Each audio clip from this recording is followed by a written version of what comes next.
to use a primer ahead of time, so we're saving time that way. But it's self-priming, but it's also wet enough because of that. It's wet enough there, but it's dry enough that it's not going to be real sticky. Not a lot of resin at the surface. And if you guys want to come up and play with it once I get going, come up. I'll hand you the trowel and go crazy with it. But and again, slope it. It's going to stay in place. It doesn't have a self-leveling feature to it. It's going to, wherever I put it, however I shape it, that's how it's going to stay. So, Josh, poor thing, Josh.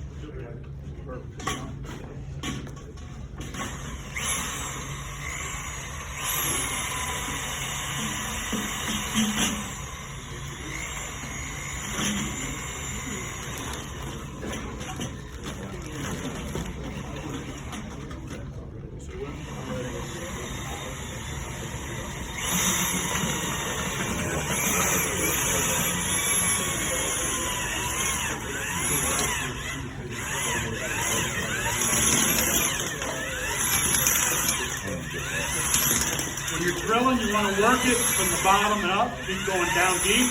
Work it back up. That way you're getting any resin that's in the bottom. You're getting any of the drier sand from the top down to the bottom. So always work up and down. Try not to leave it down in the mass a whole lot. You can burn up a good drill pretty quick. Leaving it down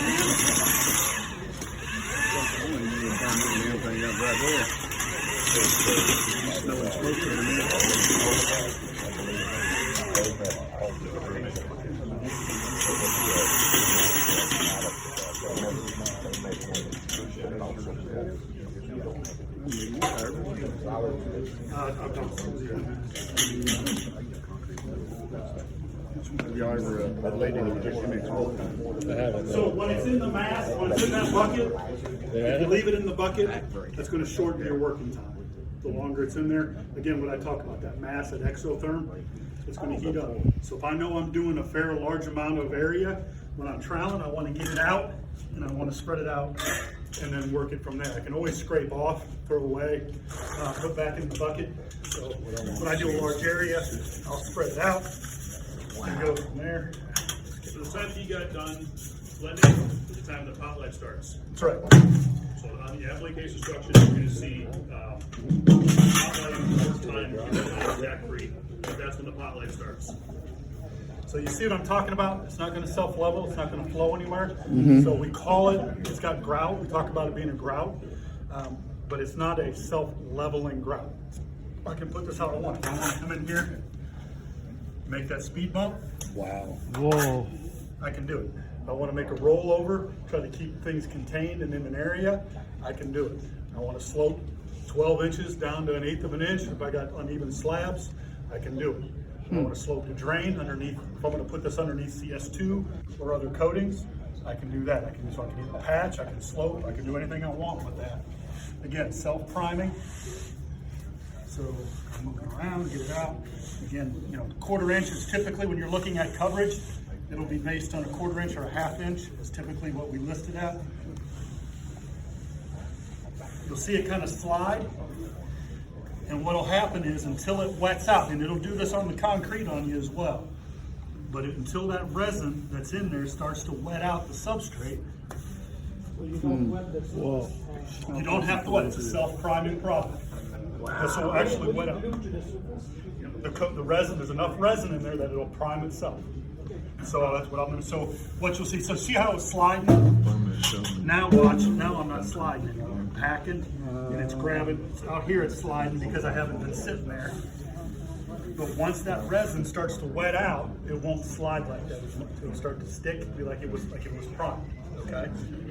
So when you're looking at it, see the substrate, see the shine? It's starting to wet out, start to prime that surface. Oh. Okay?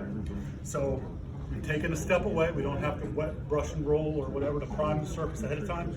We just clean up the hole, wire wheel, grind, whatever you want to do, and it'll mix up and away we go. So now we're there. You can see it's not wet. It's not, it's not soupy. I don't have a lot of resin at the surface. I can shape. I can bring it down. I can check my thickness. I can close back up. the easiest product by far. So I didn't get any much of my background. I've been doing industrial coatings for about 30, 35 years. I started as a contractor. I actually started troweling Chesterton products, 791, 988. That's how I learned this industry. I worked for other manufacturers. I was a contractor for 12 years before I came back to Chesterton. And I've used every product you can think of out there. You name a manufacturer, I've probably used or tried it. This is the easiest product to trowel. You give this to a maintenance guy, you give this to a contractor. We were teasing Pat. We have a contractor, and he calls it the good stuff. He calls it the good stuff. I handed him, we made the mixes for him just to help him out, and I looked at him, I said, look, I said, you're going to have the urge to get up and hug me. You don't have to. And he laughed. He goes, oh, yeah, yeah, yeah. He got down and he hit like I just did, and he gave it one of these. He went like that, and he went.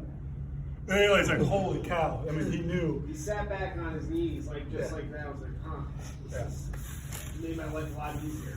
Yeah, yeah. So, I mean, you can see the surface, see how, as much as I work this, there's no, you don't have that, there's no puddling, it's not extremely wet, it's not sticky. When I usually go do demos, I've had to go in and just take a paper towel to clean my trowel, because I didn't have a rag or whatever. I just cleaned it off, was able to do that and put my trowels back in my bag. I would say put some thinner on there and get it clean, but I mean, that's the idea, that you don't have that. If you use anything like 3300, it's sticky. You're wiping this all the time, trying to get that resin off. And you can do that. So I can come in, and here, if I'm not heavy enough, I can add it right in, blend it in,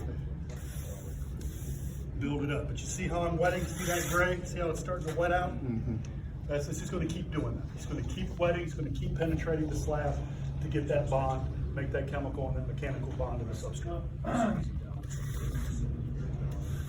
So when we bring near the wall, sometimes we have to raise up the wall, 6 inches or something like that. Yeah. Should we apply it just About 4 inches. This is not our vertical material. If you needed to go vertical, go 791. Our 791 can go vertical. I've done a 1/4 inch cove. I've done a cove. I've done a radius cove and a cant cove. So yeah, so I could come in here.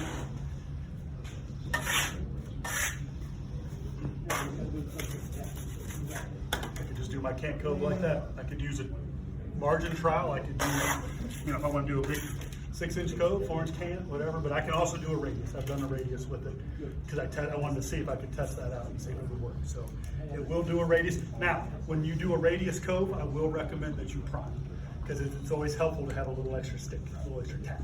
So just get some 797 primer, prime that area, the cove, and then let it set for a couple minutes and then start troweling. So I do recommend that if you're trying to cove. Like if I'm just doing the cant cove, go straight. But if I'm doing a radius cove with a cove trowel, I would prime it just to be safe, just to help you, make it easier. So I can go here, but you can see, this will get harder as it starts to cure, as it's starting to work itself. I'm losing that working time. It'll get harder to close it up, but this gives you at least 30 minutes. I've never had a problem trying to work this for more than about 20, 30 minutes. And you just and I can slope the tray. If anyone wants to come down, please come down. I got an extra trowel right there, and this one's pretty clean. I don't think everyone wants to grab. Anyone want to try it? Play with it, close it up, and I can. Oh wow. Mess it up a little bit. Close it up. Oh, it's gonna take a little bit. Close it. Yeah. If you want to see, like I said, I can trowel. I can make whatever I want. Close it up. If you're doing a wall or whatever. It's 35 years old. Build us a pump. Hey, Rob, how much force you put on that trail?